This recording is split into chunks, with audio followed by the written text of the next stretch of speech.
Hello बच्चों, तो AMU 11th entrance की साइंस और डिप्लोमा इंजीनियरिंग दोनों के लिए जो कॉमन टेस्ट होता है उसकी पीवाईक्यू सीरीज में एक बार फिर से आपका स्वागत है। और आज हम करने जा रहे हैं ग्रेविटेशन के 15 मोस्ट रिपीटेड क्वेश्चंस। ठीक, क्लास 9th का टॉपिक है और आपको पता है कि एएमयू में 9th और 10th दोनों का सिलेबस आता है 11th एंट्रेंस में और डिप्लोमा इंजीनियरिंग के एग्जाम में। चलिए तो स्टार्ट करते हैं। पहला question, it is force of attraction between two unit point masses. Unit mass का मतलब होता है 1 kg। यूनिट मतलब वन, फिजिक्स में जहां भी यूनिट लिखा होगा मतलब one. Separated by unit distance is, तो देखो फोर्स का फॉर्मूला होता है ग्रेविटेशन में F equals G m1 m2 upon R square. याद है? m1 को भी वन कर दो, m2 को भी वन कर दो, है ना। यूनिट मासेस का मतलब यही हुआ। और r को भी वन कर दो। ठीक, तो फोर्स आ जाएगा कैपिटल जी के बराबर, है ना। मतलब 1 kg मास पे, यूनिट मासेस पे 1 मीटर दूरी पे रखे हुए हैं, तो जो फोर्स लगता है वो कैपिटल जी यानी कि यूनिवर्सल ग्रेविटेशनल कांस्टेंट होता है। ठीक, capital G. 6.6 into 10⁻11। Question 2, body weighs 64 newton on surface of earth if diameter of earth becomes 2 times its present value and its volume and mass remain unchanged। इस question में देखो एक problem है। अगर diameter double होगा अर्थ का तो ऐसा तो हो ही नहीं सकता कि इसका वॉल्यूम सेम रहे, है ना। तो ये इसमें गलती है, तो हम इसको ये मान रहे हैं कि वॉल्यूम सेम नहीं रहा होगा, ये नहीं है। मास सेम है, मास रिमेन अनचेंज्ड, है ना। Then weight of the body on new surface of earth will be, आपको पता है वेट जो होता है किसी भी बॉडी का वो mg होता है, mass into acceleration due to gravity. तो अभी मान लेते हैं कि अर्थ की सरफेस पे acceleration due to gravity small G है। ठीक, तो स्मॉल जी की वैल्यू क्या होगी? आपको पता है small G is G M by R square. ठीक, अच्छा, ये तो जी की वैल्यू हो गई। अब उसने बोला कि अगर डायमीटर को डबल कर दे, डायमीटर डबल करोगे तो रेडियस भी डबल होगी। और मास रिमेन अनचेंज्ड, मास सेम रहे। तो अगर मास अनचेंज्ड है तो नया एक्सेलरेशन ड्यू टू ग्रेविटी क्या होगा? वो जी एम बाय आर की जगह 2r का स्क्वायर करोगे, है ना। यानी कि 2 का भी स्क्वायर होगा तो 4, यानी कि जी एम बाय 4r स्क्वायर। ये G M by R square, ये स्मॉल जी है, तो G dash will be equal to G by 4 हो जाएगा।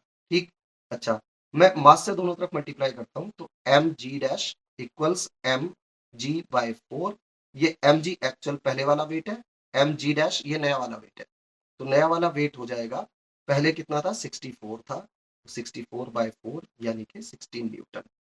3 देखते हैं, block of would float in liquid with 1/4 of its volume submerged if relative density of wood is 0.8, density of liquid is, देखो अगर 4/5 volume इसका liquid के अंदर है, ठीक, लिक्विड के अंदर है और ये रुका हुआ है ब्लॉक, तो देखो एक तो ब्लॉक पे नीचे लग रहा होगा mg और एक ब्लॉक पे लग रहा होगा ऊपर बैंड फोर्स। और अगर ब्लॉक फ्लोट कर रहा है तो बैंड फोर्स बराबर होगा mg के। और देखो बैंड फोर्स में डेंसिटी लेते हैं लिक्विड की, ठीक, और वॉल्यूम लेते हैं ऑब्जेक्ट का जो लिक्विड के अंदर होता है यानी कि ये वाला। तो 4/5 ऑफ इट्स वॉल्यूम सबमर्ज्ड, अंदर कितना वॉल्यूम है? अगर पूरा कैपिटल वी वॉल्यूम मान लूं तो अंदर वॉल्यूम है उसका 4/5, यानी कि ये वाला वॉल्यूम जो लिक्विड के अंदर है ब्लॉक का, ये कितना होगा? 4/5। 4/5, 4/5 का मतलब ये होगा ना, वी होगा। ठीक, और इंटू जी, बैंड फोर्स ये होता है डेंसिटी लिक्विड की, वॉल्यूम ऑब्जेक्ट का इनसाइड लिक्विड इंटू जी। और मास ऑब्जेक्ट का, तो डेंसिटी ऑब्जेक्ट की, वॉल्यूम पूरा, पूरे ऑब्जेक्ट का वॉल्यूम लेते हैं इसमें, इंटू जी। ठीक, तो जी जी कैंसिल हो जाएगा, वी वी कैंसिल हो जाएगा, rho liquid into 4/5 will be equal to sigma. उसने पूछा है relative density of wood is 0.8, then density of the liquid is, देखो रिलेटिव डेंसिटी को आप डेंसिटी समझो, वैसे रिलेटिव डेंसिटी होता है density of object upon density of water. और वाटर की डेंसिटी 1 होती है ग्राम पर सीसी में, है ना, 1 ही होती है। तो आप क्या समझो ना, 1 से डिवाइड करोगे सिग्मा को तो 1 ही आएगा, है ना। तो आप रिलेटिव डेंसिटी को डेंसिटी समझ के सोल्व करते जाओ, कोई प्रॉब्लम नहीं होगी सारे सवालों में। ठीक, तो आप रिलेटिव डेंसिटी जैसा वुड की दी है यहाँ पे 0.8, इसकी वुड की डेंसिटी, तो सिग्मा की यानी कि वैल्यू आपको 0.8 दी है, तो लिक्विड की डेंसिटी कितनी आ जाएगी? 5 उधर चला जाएगा, 4 नीचे चला जाएगा, क्रॉस मल्टीप्लाई किया, और सिग्मा की वैल्यू 0.8 आप रख देंगे। डेसिमल हटा के 0 लगाएंगे, 8×40 यानी कि 1 आ जाएगी। ठीक, ये 1 ग्राम पर सीसी है। अगर इसे केजी पर मीटर क्यूब में चेंज करते हैं तो 1000 से मल्टीप्लाई करते हैं, तो यानी कि 1000 आ जाएगी केजी मीटर क्यूब में। ये क्यूब है, स्क्वायर गलत लिखा हुआ है, केजी पर मीटर क्यूब है ना, ऐसा यूनिट ही होती है डेंसिटी की, 1000। नेक्स्ट देखते हैं, weight of solid is 80 gram in air and 62 gram in water, relative density of the solid is। देखो ये बहुत इंपॉर्टेंट है, ऐसे सवाल आगे देखोगे बहुत सारे इसमें आए हुए हैं, बहुत रिपीट होते हैं। रिलेटिव डेंसिटी जो होती है ना, रिलेटिव डेंसिटी सिग्मा से डिनोट कर रहा हूँ सॉलिड की, रिलेटिव डेंसिटी होती है वेट इन एयर, है ना, ऑब्जेक्ट का वेट एयर में upon weight in air minus weight in liquid. ठीक, ये रिलेटिव डेंसिटी का फॉर्मूला है, वेरी इंपॉर्टेंट फॉर्मूला, बिल्कुल रट के रखो इसको। तो sigma equals weight in air, देखो उसने बोला weight of solid is 80 gram in air, तो ग्राम में ही रख लो, सारे बस वेट को सेम यूनिट में रखना। ठीक, कोई जरूरी नहीं कि ऐसा यूनिट में चेंज करके रखो, सब सेम में होनी चाहिए, क्योंकि ऊपर भी देखो वेट है और नीचे भी वेट में से वेट माइनस कर रहे हो तो वेट ही आएगा, तो रेशो है ये, यूनिट खुद ब खुद कट जाएगी, सेम यूनिट में रखो, बस ये ध्यान रखना। तो वेट इन एयर 80 ग्राम दिया है, ठीक, तो ऊपर 80 ले लो, divided by weight in air फिर से 80 है, माइनस वेट इन लिक्विड ये दिया आपको 62 ग्राम, रिलेटिव डेंसिटी बोली है ना, तो डेंसिटी समझो आप, तो इसको सिग्मा, सिग्मा निकालना है, यानी कि आपको सिग्मा इक्वल्स कितना हुआ 80 अपॉन ये 80 माइनस 62 विल बी 18, और 18 से इसे डिवाइड करोगे तो आ जाएगा आपका कितना आ जाएगा, 18 3 जा 54, 18 4 जा 4 जा 72.8 बचेगा, 80 फिर 4 4, तो 4.44 तो ऑप्शन में नहीं है, तो आप इसको 4 टिक कर दीजिए। Geostationary satellite is orbiting earth at height equal to 5 hour, देखो दो बात इसने बोल दी, जियोस्टेशनरी बोल दिया मतलब टाइम पीरियड तो पता ही चल गया 24 आवर्स होगा, है ना। जियोस्टेशनरी सैटेलाइट वही होते हैं जिनका टाइम पीरियड वही होता है जो अर्थ के टाइम पीरियड के रोटेशन का टाइम पीरियड होता है, यानी कि जियो स्टेशनरी सैटेलाइट वो होते हैं जो अर्थ से रुके हुए लगते हैं, स्टेशनरी लगते हैं। ठीक, तो स्टेशनरी कौन लगेगा, जो अर्थ के साथ साथ घूमेगा, अर्थ का एक रोटेशन 24 आवर में हो रहा है तो उसका भी जियो स्टेशनरी सैटेलाइट का भी एक रेवोल्यूशन 24 आवर में ही होना चाहिए। ठीक, एक बात, दूसरी बात देखो, T1 एक सैटेलाइट का टाइम पीरियड अपॉन T2 दूसरे सैटेलाइट का टाइम पीरियड का स्क्वायर होता है बराबर R1 अपॉन R2 के क्यूब के। ठीक, प्लैनेट्स के लिए इसे केप्लर्स थर्ड लॉ भी बोलते हैं, और सैटेलाइट के लिए ये फॉर्मूला है। ठीक, प्लैनेट के लिए भी मतलब सेम ही है, प्लैनेट अगर स्टार के चारों तरफ घूमते हैं तब भी यही आप यूज करोगे। तो T1 हम मान लेते हैं, देखो ये जो R1 और R2 होते हैं ना, एक बात ये ध्यान रखना, ये अर्थ के सेंटर से और ऑर्बिट की रेडियस होती है R1 R2, तो ये डिस्टेंस अर्थ के सेंटर से होती है R1 और R2, अगर दूसरा R2 पे रिवॉल्व कर रहा है तो। ठीक, तो यानी कि उसने जो हाइट दी है ना, देखो दो हाइट दी है, at height 5 R above the earth surface, है ना, अर्थ सरफेस के ऊपर की हाइट दी है, तो 5 आर अगर ये लोगे और आर फिर ये है ना, तो अगर 5 आर ऊपर वाला है और आर ये है तो ऑर्बिट की रेडियस कितनी होगी, यानी कि 6 आर हो जाएगी ऑर्बिट की रेडियस। ओके, तो उसने बोला कि जियो स्टेशनरी सैटेलाइट मतलब T1 की वैल्यू 24 आवर होगी, है ना, अपॉन और दूसरे वाले का टाइम पीरियड निकालना है, T2 आपको निकालना है, क्वेश्चन पढ़ लीजिएगा और ठीक से, square equals R1 geostationary satellite 5 R ऊपर है, तो आप ऑर्बिट की देखो हाइट दी है ये अर्थ की सरफेस से, आपको ऑर्बिट की रेडियस लेनी है, तो इसमें आर ऐड कर दोगे, यानी कि स्मॉल आर की जगह पे आप 6 आर लोगे, अपॉन दूसरा सैटेलाइट कितने ऊपर है, the time period of another satellite at height 2 R, ये 2 आर हाइट पे है, तो इसकी ऑर्बिट की रेडियस 3 आर लोगे बेटा। ठीक, फिर क्यूब कर दो, आर को आर से उड़ाओ, ये 2 हो जाएगा, 2 का क्यूब 8 हो जाएगा, 24/T2 का स्क्वायर इक्वल्स 8, फिर रूट ले लेंगे दोनों तरफ, तो 24/T2 इज इक्वल टू 8 का होता है 2√2, 2 से इसे हम काट लें तो ये 12 हो जाएगा, T2 को उधर ले लेते हैं, तो T2 विल बी, इधर पे लिखता हूँ, चलो यही लिखते हैं, T2 विल बी कितना हुआ 12/√2 हुआ, कैलकुलेशन और बेहतर आप देख लेना। अब 12/√2 आवर्स यहाँ पे है नहीं, तो इसमें क्या करोगे ना आप, T2 इक्वल्स जो ऊपर 12 है उसे आप 6 × 2 लिख लो, और नीचे √2 है, ये जो ऊपर 2 है इसे √2 × √2 कर सकते हैं। ठीक, और फिर एक √2 को यहाँ से काट सकते हैं, 6√2 आंसर आ जाएगा आवर्स में। Average density of earth in terms of acceleration due to gravity, universal gravitational constant, radius of earth, देखो डेंसिटी बतानी है, तो स्मॉल जी का जो फॉर्मूला आपको याद है acceleration due to gravity at surface of earth, वो ये है G M, M is mass of earth upon R square, R is radius of earth. अच्छा, मास की यहां बात ही नहीं कर रहा है, डेंसिटी की बात कर रहा है। Radius small G capital G सब है, लेकिन मास नहीं है। तो मास अगर नहीं होता है, डेंसिटी की बात करता है, तो मास को आप डेंसिटी इंटू वॉल्यूम कर देते हो, है ना। डेंसिटी इक्वल्स मास अपॉन वॉल्यूम, तो मास की जगह डेंसिटी इंटू वॉल्यूम, है ना। और वॉल्यूम होता है स्फेयर का 4/3 पाई आर क्यूब, फाइन। तो मास की जगह जब आप ये पुट करोगे तो स्मॉल जी आ जाएगा, देखो capital G by R square तो एक है, और कैपिटल एम की जगह पे rho into 4/3 pi R cube ये है। फिर ये आर स्क्वायर क्यूब से उड़ जाएगा।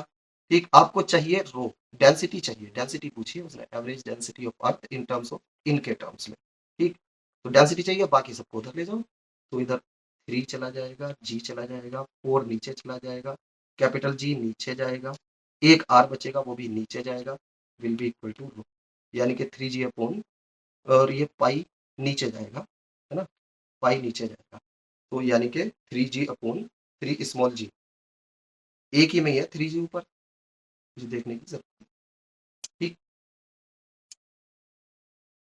Body weighs 32 newton in water, relative density is 3.5, weight of body in air, देखो फिर से आया ना ये, रिलेटिव डेंसिटी क्या बताया था मैंने, weight in air upon weight in air minus weight in liquid, जो भी लिक्विड होगा, वाटर होगा तो वाटर, जो ये फॉर्मूला है, पुट करो तुरंत निकाल दोगे। रिलेटिव डेंसिटी दी है 3.5, ठीक, वेट इन एयर आपको दिया है, निकालना है वेट इन एयर, और weight in water 32 newton, weight in air निकालना है, डब्ल्यू मान लेता हूँ, अपॉन डब्ल्यू माइनस लिक्विड में कितना है, इट इज 32 न्यूटन। ठीक, यूनिट आपको चेंज करने की जरूरत नहीं है, सबको एक ही यूनिट में लेकिन रखना। अगर आपसे निकलवाया है उसने वेट, है ना, तो आपने एक वेट को न्यूटन में रखा है तो आंसर न्यूटन में ही आएगा बस, है ना। यूनिट को आपको चेंज करने की कोई जरूरत नहीं होगी इस तरह के क्वेश्चंस में। क्रॉस मल्टीप्लाई करेंगे तो इधर 3.5 डब्ल्यू माइनस 3.5 को मल्टीप्लाई करोगे 32 से, जब तक सोचोगे तब तक 32 से मल्टीप्लाई कर देते हैं ना सीधा, 10 कैरी 1 6 7 हो जाएगा, 3 5 जो 15 कैरी 1 9 8 10 हो जाएगा। ठीक, और फिर ऐड करेंगे 0, यानी कि 7 5 12 2 कैरी 1, ठीक है, फिर कितना था ये, 1 था, 1, एक के बाद डेसिमल लगा दोगे, 112, 112 इक्वल्स, इधर तो डब्ल्यू है ही, ठीक, इस 112 को उधर ले जाओ, डब्ल्यू को उधर ले लो, तो 2.5 डब्ल्यू बचेगा इक्वल्स 112, फिर डब्ल्यू हो जाएगा 112 बाय 2.5, डेसिमल हटाओ, 0 लगाओ, 5 से ये 5 हो गया, 5 से 2 कैरी 1 2 कैरी 2, और फिर 4, ठीक, 5 से फिर से डिवाइड करो, 4 फिर 2, 4.44 पॉइंट समथिंग, एक ही option. Acceleration due to gravity on earth is small g. If g dash is acceleration due to gravity at height h above the surface of earth, then देखो, अर्थ, अर्थ की सरफेस पे acceleration due to gravity small G है, earth की surface से ऊपर जाते हैं acceleration due to gravity की वैल्यू डिक्रीज होती है, अर्थ की सरफेस से नीचे जाते हैं तब भी एक्सेलरेशन ड्यू टू ग्रेविटी की वैल्यू डिक्रीज होती है और सेंटर पे जाके जीरो हो जाती है। अर्थ के सेंटर पे acceleration due to gravity zero होता है, हर चीज का वेट अर्थ के सेंटर पे जीरो होता है। ठीक, तो इसने पूछा है कि अगर ऊपर जाए तो जी की वैल्यू पे क्या फर्क पड़ेगा, सरफेस पे जी है, ऊपर जी डैश है, तो जी डैश कम होगा जी से, G dash will be less than capital G. Particle is thrown vertically with velocity 50 metre पर second, height up to which the particle rise is, तो अगर u वेलोसिटी से ऊपर फेंकते हैं तो मैक्सिमम हाइट होती है u² 2g, डायरेक्ट याद रखना है आपको। ठीक, तो मैक्सिमम हाइट ही पूछिए, u कितना दिया है, 50 से फेंका है, 50 इंटू 50 डिवाइडेड बाय 2, और g की वैल्यू आपको 10 लेनी है, उसने बोला है इंटू 10। ठीक, एक जीरो यहाँ से उड़ा दो, ये 25 हो गया, 25 into 5 is 125। See, a body on 20-meter high building drops a stone. 1 second later, he throws down another stone. Both stones hit the ground simultaneously. Initial speed of second stone is, देखो question समझिए पहले, 20 metre ऊंची building से एक stone को गिराया, drop कर दिया, 1 सेकंड तक ये गिरता रहा, 1 सेकंड बाद यहां आ गया ये, फिर यहां से एक स्टोन को थ्रो किया, पहले वाले को ड्रॉप किया था यानी कि इनिशियल स्पीड 0 थी, इसको थ्रो किया, मान लीजिए यू स्पीड से ही थ्रो किया होगा, है ना, 1 सेकंड के बाद इसको थ्रो किया, लेकिन ये दोनों ग्राउंड पे एक साथ पहुंचते हैं।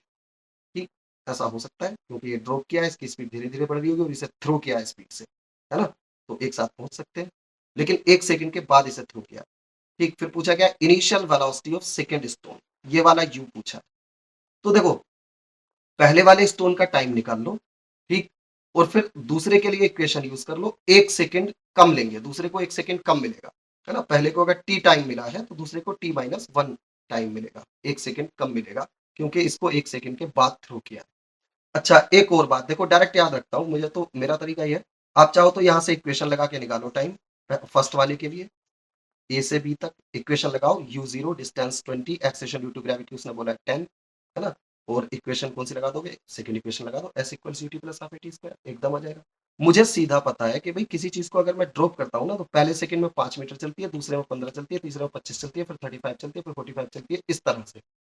तो अगर कोई स्टोन 20 सेकंड किसी को चलना है ड्रॉप करने के बाद, तो पहले सेकंड में 5 चला होगा और अगले में 15 चला होगा, तो 20 चल लिया, पूरा पहुंच गया यहाँ पे, मतलब कि पहले वाले को यहाँ पहुंचने में 2 सेकंड लगे होंगे, पहले वाले को, तो 2 सेकंड पहले वाले को पहुंचने में लगे हैं, और दूसरे सेकंड स्टोन को 1 सेकंड के बाद थ्रो किया था, तो दूसरे वाले को तो 1 ही सेकंड मिला फिर, है ना, तो दूसरे वाले का टाइम 1 सेकंड लेके इनिशियल स्पीड बता दो इसकी, एक्सलेशन तो पता ही है, एक्सलेशन ड्यू टू ग्रेविटी होगा यानी कि 10, और डिस्टेंस आपको पता ही है कितनी चलनी है, दूसरे वाले को भी 20 मीटर चलनी है, इतनी चलनी है ना, वहीं से थ्रो किया सेम हाइट से, तो इसको भी 20 मीटर ले लो। एस यू ए टी, कौन सी इक्वेशन यूज करोगे, सेकेंड इक्वेशन यूज कर लो, S equals U T plus half A T square, मैं थोड़ा डायरेक्ट कर रहा हूँ, एस कितना है 20, इक्वल्स यू निकालना है, टी कितना है 1 सेकेंड, प्लस हाफ ए कितना है 10, और टी स्क्वायर, टी 1 है, 1 का स्क्वायर भी 1, ये 5 हो गया आपका, 5 को इधर से सब्ट्रैक्ट कर दीजिए तो 3 answer. Next is cylindrical block of radius small r and mass small m is lying on the table and the pressure acting on the table is p। cylindrical object रखा हुआ है, ठीक, रेडियस r है, मास m है, ठीक है, pressure यहाँ पे p लग रहा है, तो प्रेशर देखो ये जो ब्लॉक है इसका वेट है mg, तो नीचे फोर्स तो mg लग रहा होगा, ठीक, और प्रेशर होता है फोर्स अपॉन एरिया, यानी कि mg अपॉन एरिया, और सिलेंड्रिकल है तो एरिया होगा पाई आर स्क्वायर, ठीक, तो p की वैल्यू तो ये हो गई। फिर उसने बोला if its radius is doubled, देखो रेडियस को डबल करोगे, डायरेक्ट मैं कर रहा हूँ, है ना, आराम से जब हम पढ़ेंगे टॉपिक में तो मैं पूरी डिटेल में आराम से समझाऊंगा आपको, यहाँ थोड़ा डायरेक्ट करते हैं, P इक्वल्स आर को कितना कर दिया, डबल कर दिया, तो आर 2 का स्क्वायर क्या होता है 4, है ना, तो नीचे 1/4, तो इसकी वजह से हो जाएगा प्रेशर, ठीक, नीचे है ना ये आर स्क्वायर, आर की जगह 2r करोगे तो 2r का स्क्वायर, 2 का स्क्वायर 4 होता है, तो नीचे 4 ले लिया। मास, mass is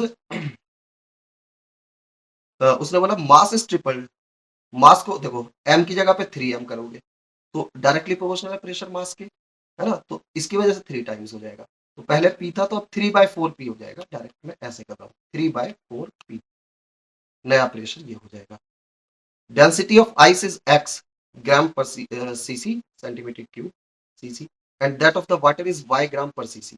what is the change in volume when m mass of ice melts, तो मास अगर m आइस का मास है, m मास मेल्ट करता है, देखो फॉर्मूला यूज करोगे density equal to mass upon volume, वो वॉल्यूम की बात कर रहा है तो volume will be mass upon density, ठीक, तो आइस मेल्ट होगा तो आइस का पहले तो देखते हैं वॉल्यूम कितना होगा, उसे इनिशियल वॉल्यूम मान लेते हैं, आइस का वॉल्यूम होगा मास आइस का m दिया है उसने अपॉन आइस की डेंसिटी x दी है, फाइन, फाइनल वॉल्यूम फाइनली पानी बन गया है, तो पानी का मास वॉल्यूम कितना होगा, पानी का मास, मास तो सेम ही है, मास चेंज नहीं होगा, समझ रहे, 10 ग्राम अगर आइस है, मेल्ट होकर 10 ग्राम ही पानी बनेगा, मास सेम रहेगा, बस उसका वॉल्यूम कम हो जाएगा, आइस का वॉल्यूम ज्यादा होता है, आइस की डेंसिटी पानी से क्या लेते हो, ज्यादा लेते हो इन जनरल, है ना, आइस की डेंसिटी कम होती है, पानी की डेंसिटी ज्यादा होती है ना, तो पानी कम बनेगा, ठीक है ना, कितना बनेगा वॉल्यूम, मास तो सेम रहेगा,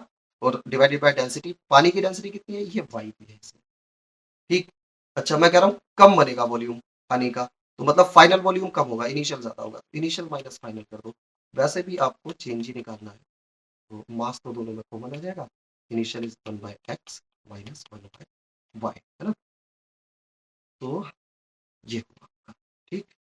1/y माइनस 1/x दिया है, इसने ये माना है कि देखो इसमें कंफ्यूजन है, पानी का एनोमेलस बिहेवियर होता है, 4 डिग्री सेल्सियस पे इसकी डेंसिटी मैक्सिमम होती है ना। तो आपको केवल चेंज ही बताना है, तो चेंज में तो यही है, तो ये वाला ऑप्शन तो है नहीं, तो उसने ऐसा मान लिया कि चलो आइस का कम होगा वॉल्यूम, है ना। फाइनल माइनस इनिशियल, या चेंज होता है फाइनल माइनस इनिशियल, तो फाइनल माइनस इनिशियल कर दिया, ऐसा कर दो, ठीक। इसमें कंफ्यूजन की कोई बात नहीं है, बस चेंज आपको बताना है, एक ही ऑप्शन है वही टिक करेंगे, बाकी डिटेल टॉपिक में कवर करेंगे। Ball is thrown vertically upward with velocity 20 meter per second from the top of multi-story building. The height of the point from where the ball is thrown is 25 from the ground. How high will the ball rise?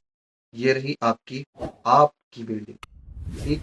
इसकी height कितनी दी है उसने, 25 metre, और इसके top से यहाँ से एक बॉल को ऊपर थ्रो कर दिया है 20 मीटर पर सेकेंड से।